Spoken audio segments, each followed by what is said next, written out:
So, is trauma genetic? Oof, this is a really, really big question. And I'm going to give you a very brief answer. So there is a field or a subset of research in genetics. It's called epigenetics.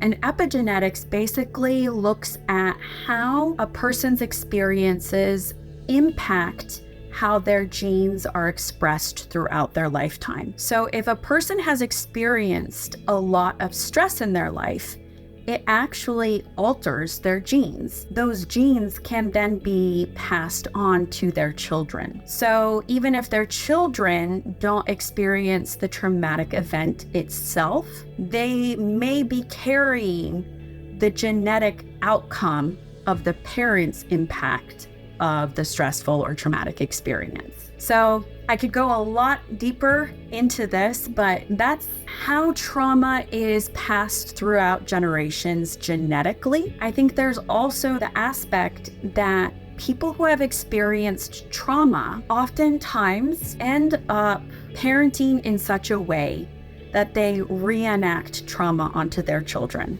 Of course, not intentionally at all, but you will notice, or what therapists know to be true, is that you will see patterns of behavior, cycles of mental illness, or cycles of trauma that play out across generations. And the main reason for this is that we do what we've learned. There's a tendency to just repeat. And if what we're used to is trauma, even if we don't want to, unless we address our trauma head on, most likely we're going to end up falling into the same patterns of behavior that unfortunately led to us being traumatized in the first place.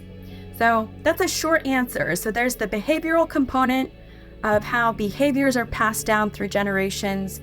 And then there's the epigenetic component of how the genetic impact of trauma can be passed along through generations.